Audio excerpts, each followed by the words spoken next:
शुक्लां ब्रह्म विचारि सारि परिमां आद्यां जगद्व्यापिनीं वीणा पुस्तकधारिणीम् अभयदां जाड्यान्धिकारापहां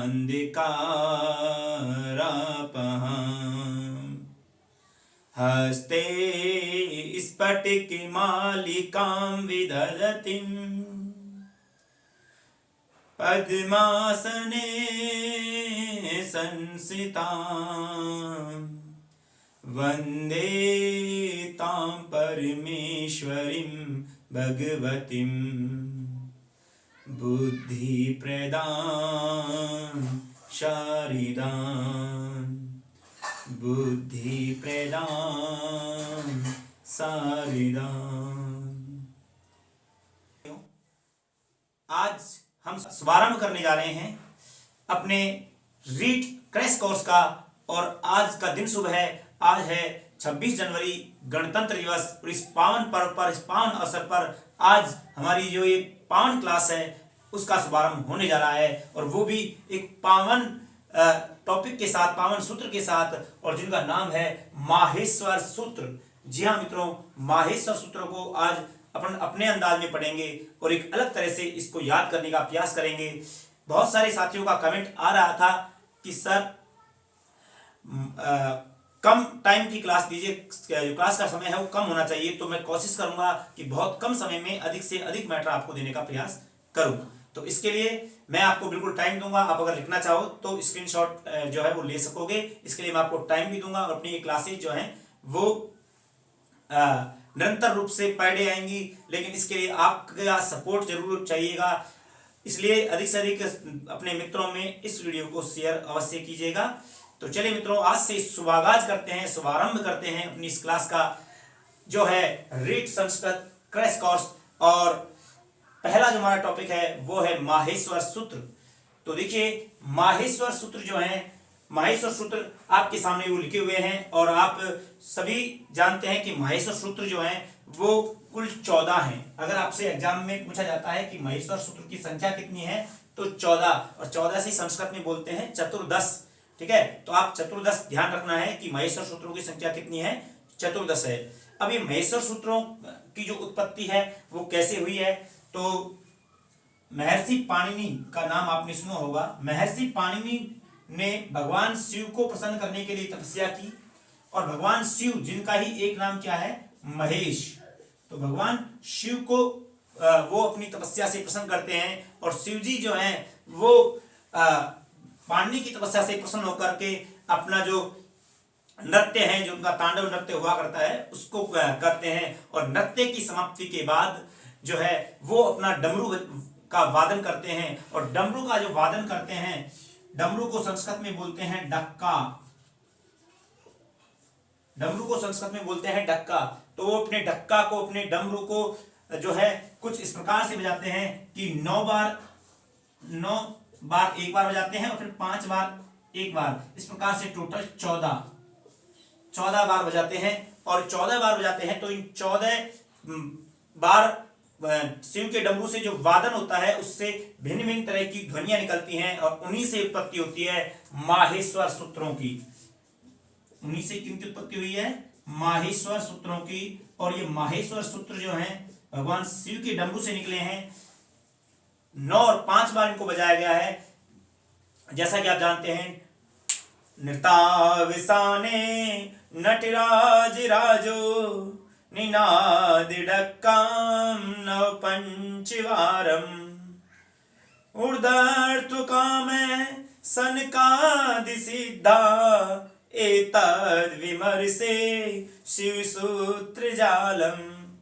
तो जब नृतावसा ने नृत्य की समाप्ति के बाद भगवान शिव ने अपना जब डमरू बजाया तो उस डमरू से भिन्न भिन्न तरह की ध्वनियां निकली, और उन्हीं ध्वनियों से महर्षि पाणिनि ने माहेश्वर सूत्रों की रचना की। तो आपसे पूछा जाए कि माहेश्वर सूत्रों के रचनाकार कौन है, तो वह है महर्षि पाणिनि, और इन्होंने अपना एक ग्रंथ लिखा था जिसका नाम था अष्टाध्यायी।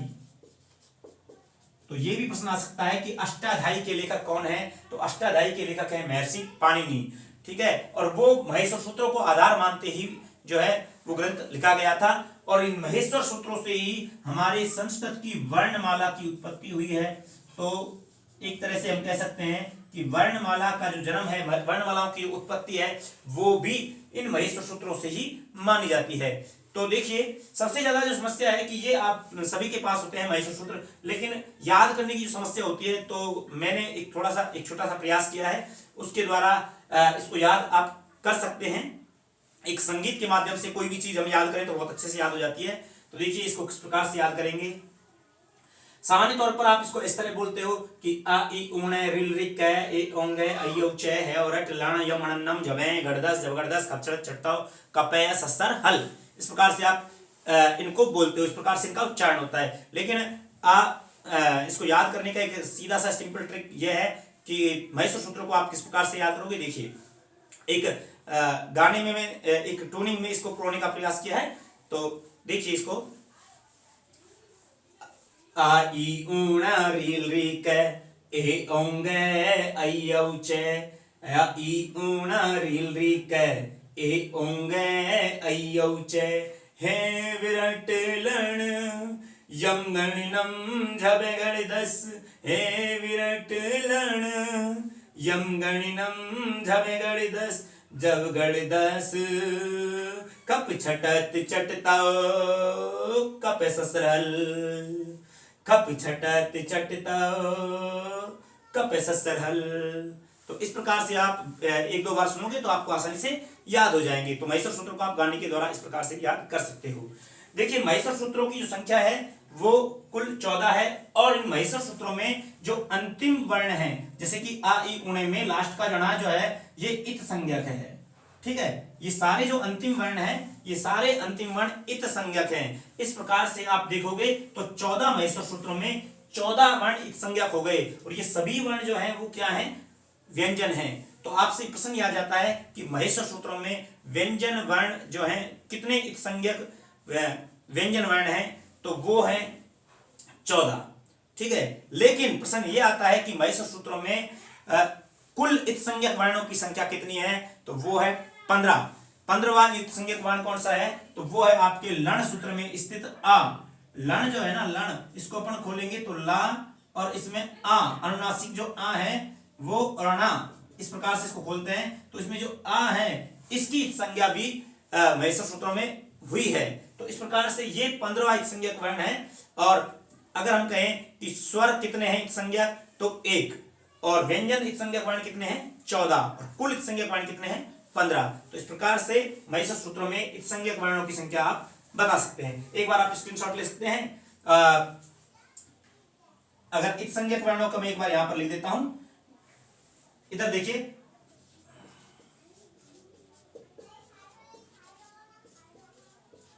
इत संज्ञक वर्ण अगर महेश्वर सूत्रों में बात करें तो हल का मतलब है व्यंजन। आप सीधे इनको ऐसे लिखिए, व्यंजन वर्ण। तो व्यंजन इत संज्ञक वर्ण है 14, स्वर है 1, और कुल इत संज्ञक वर्ण है 15। तो इस प्रकार से आप जो है इनको देख सकते हैं। एक बार स्क्रीनशॉट आप ले सकते हैं। अब आगे देखिए मित्रों, आपसे प्रश्न एग्जाम में आ जाता है कि महेश्वर सूत्रों का निम्न में से महेश्वर सूत्रों का अन्य नाम नहीं है, तो इस प्रकार से पूछा जा सकता है। तो देखिए, महेश्वर सूत्र जो है उनका, क्योंकि भगवान शिव के डमरू से उत्पन्न हुए हैं, इसलिए इनको शिव सूत्र जालम भी कहते हैं। दूसरा, वर्ण सामान्य, क्योंकि महेश्वर सूत्रों से वर्णों की उत्पत्ति हुई है, वर्णमाला की उत्पत्ति हुई है, तो इन्हें वर्ण सामान्य कहते हैं। सामान्य का मतलब होता है वेद। ठीक है, तो इन्हें हम वर्ण सामान्य या वर्ण वेद भी कहते हैं। तो वर्ण सामान्य जो है वो भी इसका एक अन्य नाम है, और वर्ण वेद भी कहते हैं। वर्णों से अक्षर हम भी कह सकते हैं, तो अक्षर सामान्य या अक्षर वेद भी इनका एक अन्य नाम हो सकता है। और क्योंकि महेश्वर सूत्रों से प्रत्याहारों का निर्माण होता है, पाणिनि ने प्रत्याहारों की यहाँ पर रचना की है। प्रत्याहारों से ही जो है संस्कृत व्याकरण काफी सरल और संक्षिप्त हो गई है। तो इसी को ध्यान में रखते हुए इनको प्रत्याहार सूत्र भी कहा जाता है। तो इस प्रकार से महेश्वर सूत्रों के ये अन्य नाम हैं। महेश्वर सूत्रों में अगर हम बात करें तो प्रत्याहार किस प्रकार से बनते हैं। प्रत्याहारों के लिए आप जानते हैं कि प्रत्याहार का एक सूत्र होता है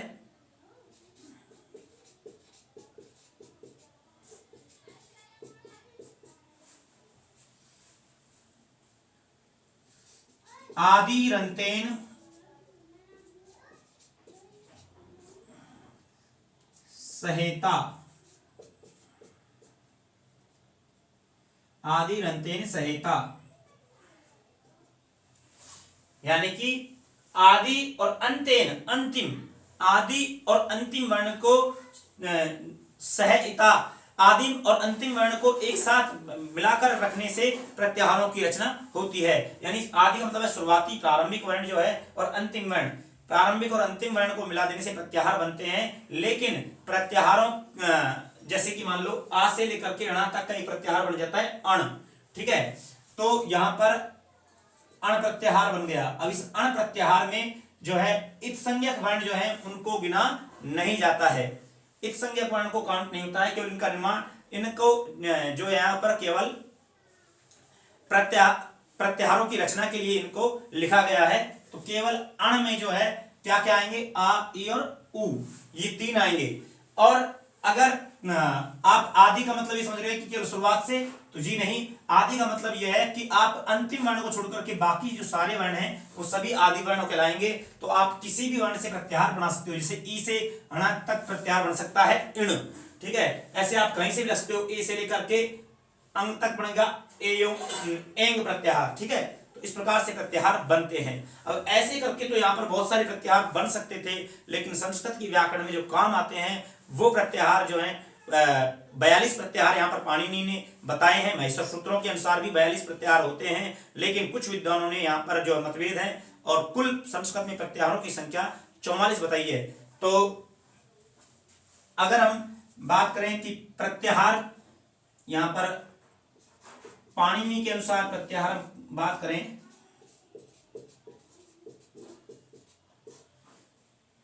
तो कितने हैं, तो पाणिनि ने 41 प्लस यम प्रत्याहार जो कि पाणिनि ने उनादि सूत्रों में प्रयुक्त किया है, अगर इन दोनों को माने तो कुल 42 जो हैं वो प्रत्याहार पाणिनि ने बताए हैं। अगर हम अष्टाध्यायी के अनुसार बात करें, अष्टाध्यायी के अनुसार जो है वो प्रत्याहार 42 होते हैं। ये प्रत्याहार है और कुल 42 प्रत्याहार होते हैं। और योग की दृष्टि से देखें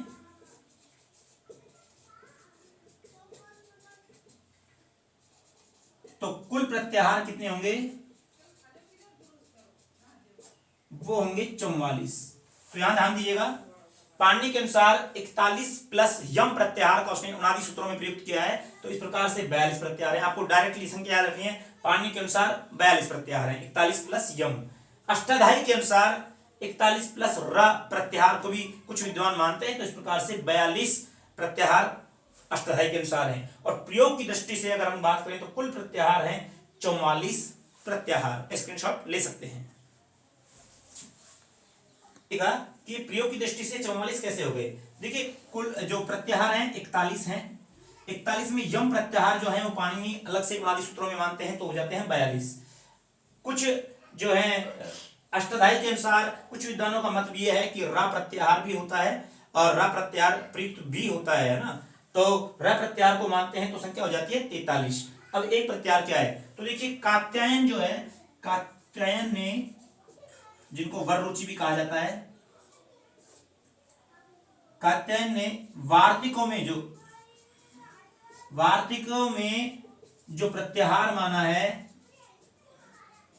वो च प्रत्याहार को भी माना है। किसको, च प्रत्याहार को माना जाता है। तो इस च प्रत्याहार को अगर अपन जोड़ देते हैं तो टोटल 44 प्रत्याहार हो जाते हैं। तो इसको भी आपको यहाँ पर ध्यान रखना है। अब प्रत्याहार बनाए तो आ से लेकर के और चा तक यहाँ पर प्रत्याहार बनता है एक अच प्रत्याहार, और ये अच प्रत्याहार में सभी क्या आ जाते हैं, स्वर आ जाते हैं। एक मोटे मोटे तौर पे अपन देखें तो स्वर, और स्वरों के लिए अगर प्रत्याहार पूछे तो महेश्वर सूत्रों में स्वरों के लिए जो है कितने सूत्रों का प्रयोग हुआ है, तो यहाँ पर देखिए आ से लेकर के चा तक 1 2 3 4 सूत्र, ठीक है। तो 4 महेश्वर सूत्र,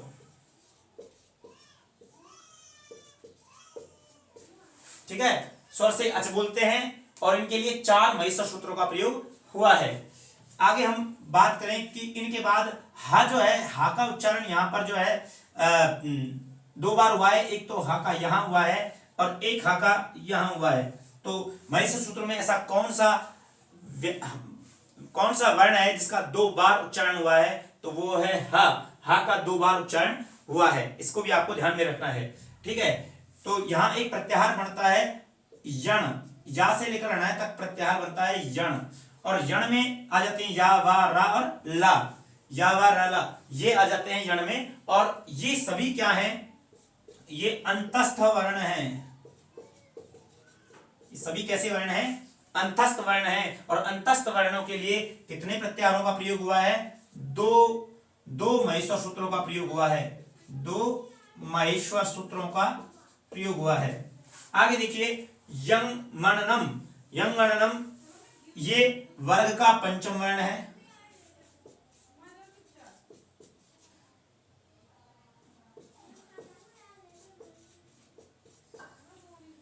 झबैया घड़दस ये जो है ये वर्ग का चतुर्थ वर्ण है। जैसे लेकर के सा तक प्रत्याहार बनता है जस।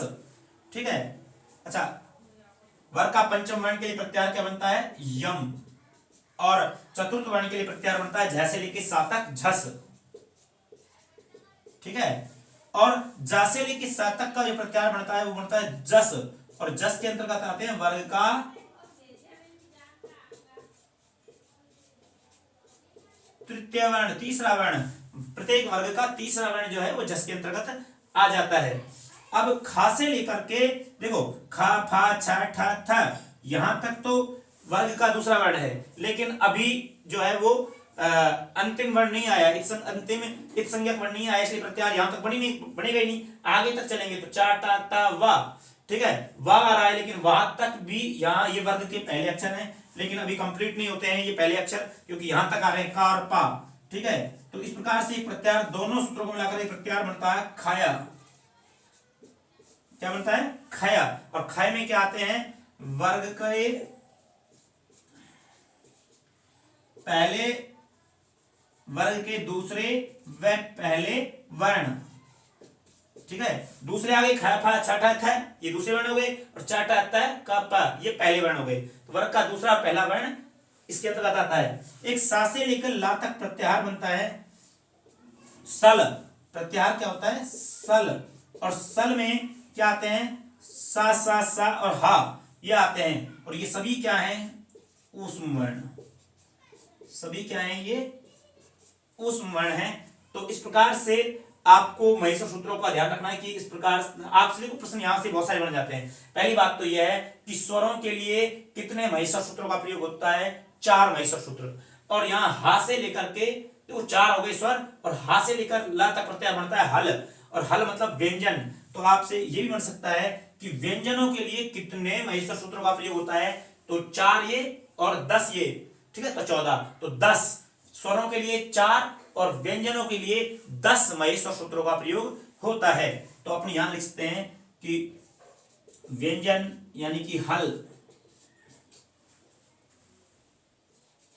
के लिए 10 माहेश्वर सूत्रों का प्रयोग होता है। ठीक है, व्यंजनों के लिए 10 माहेश्वर सूत्रों का प्रयोग होता है, स्वर के लिए 4 माहेश्वर सूत्रों का प्रयोग होता है। प्रश्न ऐसे ही बन सकता है कि यण के लिए कितने माहेश्वर सूत्र आते हैं? 2 माहेश्वर सूत्र आते हैं। यण को अंतस्थ भी कहते हैं।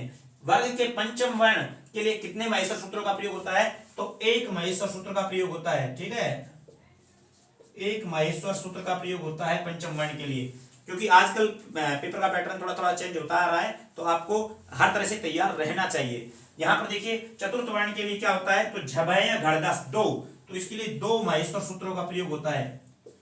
तृतीय वर्ण के लिए जस केवल 1 माहेश्वर सूत्र का प्रयोग हो रहा है, तो यहां हो जाएगा 1 माहेश्वर सूत्र का प्रयोग हो रहा है। अब खप, छड़क, चट्टा और कपय, यहां पर दूसरे और पहले वर्ण के लिए 2 माहेश्वर सूत्रों का प्रयोग होता है। और सस्सर, हल, सल यानी ऊष्म वर्णों के लिए भी 2 माहेश्वर सूत्रों का प्रयोग होता है। तो इस प्रकार से ये संख्याएं भी आपको अलग से ध्यान रखनी चाहिए। इसके अलावा आपसे महेश्वर सूत्रों का क्रम पूछा जा सकता है कि महेश्वर सूत्रों में किस प्रकार से वर्णों को जमाया गया है, किस प्रकार से वर्ण हैं, तो इनका क्रम किस प्रकार से होगा, तो वो देखिए। सबसे पहले क्या रखे गए हैं, स्वर। मैं इधर लिख रहा हूं आपको, सबसे पहले लिखे गए हैं स्वर, ठीक है, स्वर आगे, उसके बाद है यण वर्ण, उसके बाद क्या है यण या अंतस्थ वर्ण कह सकते हो इसको, उसके बाद है अंतस्थ। अंतस्थ वर्णों के बाद कौन से वर्ण है, पंचम, फिर चतुर्थ, फिर तृतीय, फिर दूसरा, फिर पहला वर्ण है ना। तो 5 4 3 2 1, ठीक है, ये वर्ण है। उसके बाद है ऊष्म वर्ण, उनके बाद क्या है ऊष्म वर्ण। इस प्रकार से महेश्वर सूत्रों को जो है वो यहां पर रखा गया है, जमाया गया है। अगर ओवरऑल अपन देखें तो महेश्वर सूत्रों के लिए, महेश्वर सूत्रों में स्वरों के लिए 4 सूत्र हैं, अंतस्थ वर्णों के लिए 2 हैं, वर्गीय व्यंजनों के लिए, तो वर्गीय व्यंजनों के लिए आप यहां पर देख सकते हैं कि 1 2 3 4 2 6 और 2 6। तो वर्गीय व्यंजनों के लिए कितने हैं, 6 हैं, और ऊष्म के लिए कितने हैं, 2 हैं। कितने हो जाएंगे, 4 और 2 6, 6 और 6 12 और 2 14, तो टोटल कितने हो जाएंगे, 14 महेश्वर सूत्र हो जाएंगे। तो इस प्रकार से भविष्य में कोई प्रश्न बनता है तो आप यहां से भी देख सकते हैं, इसका स्क्रीनशॉट ले सकते हैं। देखिए र प्रत्याहार, र प्रत्याहार जो है हमने भी बात की थी कि र प्रत्याहार क्या है, तो र प्रत्याहार को समझिए। महेश्वर सूत्रों में आपने 5वें नंबर का जो सूत्र देखा है, आ इ उण रिल रिक ए योंग ऐ औ च है और रट, तो यहां पर है और रट के रा से स्टार्ट होकर के और लण में जो ला, अभी हमने बताया था ना कि एक स्वर की संज्ञा हुई है, तो लण जो है, लण में जो आ है, यहां पर आ है, इसकी संज्ञा हुई है, तो यहां तक एक प्रत्याहार बना और रा से आ तक एक पूरा प्रत्याहार बन गया रा, ठीक है।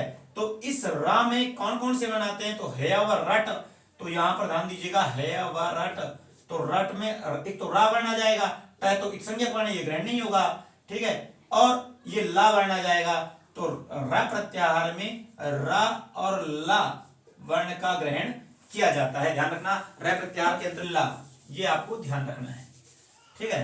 तो ये 2 वर्ण आते हैं र प्रत्याहार में। आगे अण प्रत्याहार, देखिए अण प्रत्याहार महेश्वर सूत्र के जो 44 प्रत्याहार हैं, 44 प्रत्याहारों में से एक प्रत्याहार अण प्रत्याहार है, जिसका 2 बार पाठ किया गया है, यानी इसको 2 बार प्रयोग में लेते हैं। कैसे ऐसे, एक तो आपने देखा होगा कि एक सूत्र होता है अणुद्युतस्य सवर्णस्य च प्रत्यय। ये सूत्र देखिए, एक तो आप इसको ऐसे समझिए कि इस सूत्र के प्रसंग में कौन से ण तक का ये प्रत्याहार बनेगा। देखो महेश्वर सूत्र में आप पढ़ते हो आ इ ऊणा, एक तो ण यहां आ गया और एक लण में भी ण है, तो कौन से ण तक इसको ग्रहण करें, तो इसके बारे में यहां पर कहा गया है कि अणुद्युतस्य सवर्णस्य च प्रत्यय। इस सूत्र के प्रसंग में ये जो है लण तक ये प्रत्याहार बनेगा, तो यानी आप इनको काउंट कर दोगे तो 14 वर्ण यहां पर आएंगे, ठीक है, इस सूत्र के प्रसंग में। बाकी सभी जगह सभी सूत्रों में आप जहां जहां अण आए वहां आपको समझना है कि ये आ इ ऊणा पहला जो सूत्र है वहीं तक केवल 3 वर्ण जो है आ इ उ, ये 3 वर्ण ग्रहण किए जाएंगे।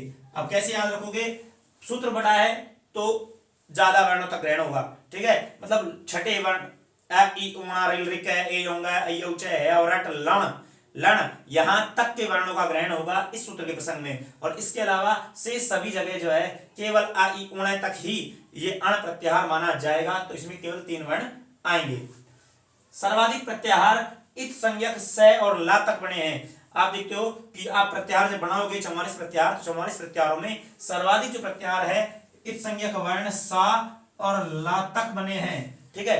तो ज्यादातर जो प्रत्याहार है और कितने कितने बार बने हैं, दोनों से ही 6 बार बने हैं, ठीक है, 6 बार स से प्रत्याहार बनता है और 6 बार ही ला से प्रत्याहार बनता है। तो इस प्रकार सर्वाधिक प्रत्याहार जो है इत संज्ञक वर्ण सा और ला तक बनते हैं। आगे देखिए अट व झल प्रत्याहारों में है को ग्रहण करने के लिए है का 2 बार पाठ किया गया है। तो ध्यान दीजिए, अभी हमने पढ़ा था कि हा का 2 बार पाठ हुआ है जो वर्ण ना हा, इसका 2 बार पाठ हुआ है। उसका कारण क्या है कि एक बार तो हमको इसको हा को अट में लेना था और एक बार झल में लेना था। तो एक बार अट प्रत्याहार में ग्रहण करने के लिए है का वहां पर पाठ हुआ है और झल प्रत्याहार में ग्रहण करने के लिए है का जो है बाद में पाठ हुआ है। तो इस प्रकार से अट और झल में है को ग्रहण करने के लिए है का 2 बार पाठ किया गया है। तो इस प्रकार इसका भी स्क्रीनशॉट ले सकते हैं। कुछ फैक्ट और बच गए हैं, इनको भी आप देख लीजिए कि अ इ ऊण इस सूत्र में स्वरों के मध्य संधि कौन सी हुई है। अगर ऐसा कोई प्रश्न बनता है तो देखिए अ इ ऊण एक साथ अगर ये रखे गए हैं स्वर, तो इनके बीच में कौन सी संधि हम कह सकते हैं। तो इसके बीच में जो संधि है वो है प्रकृति भाव संधि। आपको टू द पॉइंट देख लेना है। रीट में हालांकि इस ऐसे प्रश्न आने की संभावना बहुत कम है, लेकिन कुछ से साथी ग्रेड सेकंड और फर्स्ट ग्रेड के भी जुड़े हुए हैं। अगर वो साथी यहाँ देख रहे हैं तो उनके लिए ये अच्छे प्रश्न बन सकते हैं, अगर ऐसा कोई प्रश्न भविष्य में बनता है। तो प्रकृति भाव संधि यहाँ पर हुई है। केवल उणादि सूत्रों में प्रयुक्त प्रत्याहार, तो ऐसा प्रश्न बन सकता है कि केवल उणादि सूत्रों में कौन से प्रत्याहारों का प्रयोग जो है वो हुआ है, कौन सा प्रत्याहार का प्रयोग हुआ है। तो हमने देखा था कि उणादि सूत्र में जो है वो यम प्रत्याहार को माना है महर्षि पाणिनि ने। तो यम प्रत्याहार केवल उणादि सूत्र में प्रयुक्त होता है। किस सूत्र में आकार की इत संज्ञा हुई है। तो देखिए वैसे तो सारे हल वर्ण इत संज्ञक हैं, लेकिन स्वर वर्ण की इत संज्ञा या आ की इत संज्ञा किस सूत्र में हुई है। तो वो है लण सूत्र में आ की इत संज्ञा हुई है।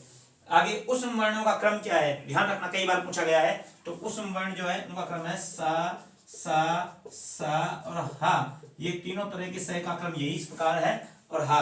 तो ये क्रम है उष्म वर्णों का। और अंतस्थ वर्णों का क्रम क्या है। तो अंतस्थ वर्णों का क्रम है या वा रा और ला। या वा रा ला, ठीक है, ये अंतस्थ वर्णों का क्रम है। तो ध्यान रखना, हिंदी की तरह नहीं करना या रा ला वे नहीं। यहाँ संस्कृत में इनका क्रम जो होता है, माहेश्वर सूत्रों में भी इनका यही क्रम है, या वा रा ला। तो इस प्रकार इनको देख सकते हैं। तो मित्रों इसका एक स्क्रीनशॉट लीजिए। और इस प्रकार से माहेश्वर सूत्रों का जो है वो कंप्लीट मैंने कोशिश की कि पूरा सारी चीजें आपको देने का प्रयास किया है। शुरुआत थी तो अभी और इसमें कुछ सुधार करना है, वो हमें कमेंट करके बताइए। और बहुत अच्छे कंटेंट आपको यहाँ मिलेंगे, ट्रिक के साथ मिलेंगे, क्योंकि एक जीके टाइप का मैटर होता है माहेश्वर सूत्रों का। तो यहाँ अपन ज्यादा ट्रिक्स का यूज नहीं कर सकते थे, लेकिन जैसे जैसे व्याकरण के टॉपिक आएंगे आपको शानदार ट्रिकों से मैं बहुत अच्छे से समझाने का पूरा प्रयास करूंगा। अगर वीडियो पसंद आया तो इसको अधिक से अधिक लाइक कीजिएगा, शेयर कीजिएगा, चैनल को जरूर सब्सक्राइब कर लीजिएगा। नेक्स्ट वीडियो के साथ मिलते हैं कल धमाकेदार वीडियो के साथ। तब तक के लिए जय हिंद, वंदे मातरम।